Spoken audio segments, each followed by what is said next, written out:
Hello there, my YouTube chums. Today you'll find me playing Captain Toad Treasure Tracker, developed and published by Nintendo for their Wii U console. And what a charming little game it is, containing lots and lots of pint-sized levels, through which the player must guide Captain Toad towards the treasure, which is, of course, a gold star. Playing this game puts me in mind of a treasure hunt of my own last Christmas. It was a bright, snowy, winter's day in mid-December. My wife, Arabella, was helping Melissa on her honey and mead stall at the Christmas market in the village, and so I had the day to myself. For once I was organised regarding the forthcoming festivities. The goose had been ordered. Fortescue Towers was decked inside and out, and, most important of all, Arabella's present was in the bag. It was a stunning Victorian diamond ring that she'd had her eye on in the antique shop window. I leaned back in my armchair and reached inside my smoking jacket to take another look before getting it wrapped. Then disaster struck. Where there should have been a jeweller's box, there was simply air. The ring had vanished. A shiver ran through me as I became shrouded in panic. I searched high and low. I rummaged through the drawing room, ransacked the basement arcade, and picked through the kitchen. In short, I looked everywhere to no avail. There was only one thing for it. I would telephone my old chum Bunty Norris. As I rang Bunty, I knew what he'd be up to. As he was fond of telling me, there are umpteen versions of A Christmas Carol, and Bunty was going to spend his mornings enjoying an Advent-style Christmas Carol-a-thon. He would watch a different version daily in the run-up to Christmas. So, the trick now was to get Bunty's full attention. Bunty? Ho, ho, ho! And Merry Christmas, Bobbety! Not now, Bunty. We have an emergency on our hands. I can't find Arabella's present. Bunty? Hello? Do pay attention, Bunty. Arabella's present is no longer present. I need your help to find it. I've searched everywhere in the house. It's got to be in the grounds. I'll be there right away. I'll bring the metal detector.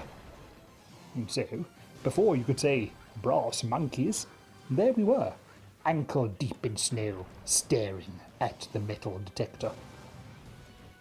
Mr. Milburn and I built it from scratch, declared Bunty proudly. We share joint custody. I'll talk you through its superior capabilities. Look, Bobbety, a unique thermo-insulated, soft-touch, stay-warm handle. And what do you think of this? The base not only lights the way, it also colour morphs for enhanced visual delight. But that's not all, Bobbety. When it detects metal, it plays a tune. In fact, is a special festive novelty feature. It works its way through a medley of Christmas jingles.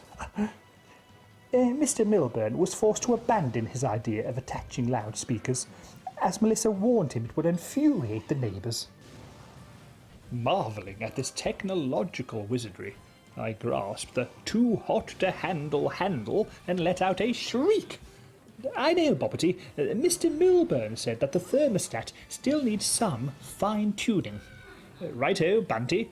Just let me get my asbestos gloves, I joked, and with that off we went.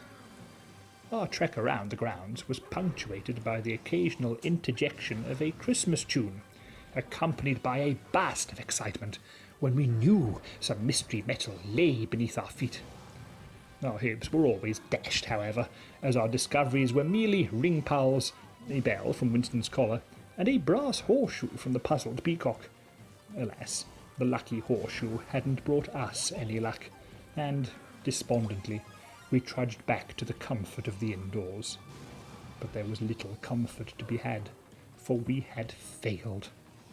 Arabella's present was lost to the elements, to time, to eternity.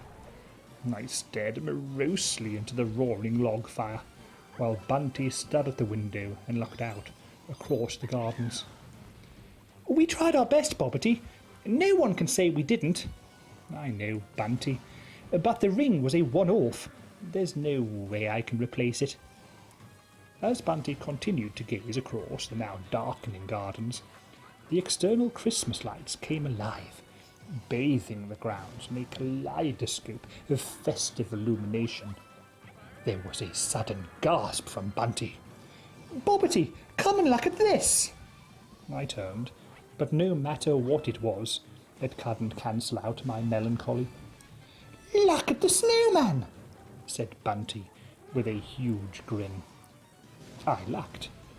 "Yes, Bunty, a snowman go, it is a fine specimen, and I thought so yesterday when we'd finished it.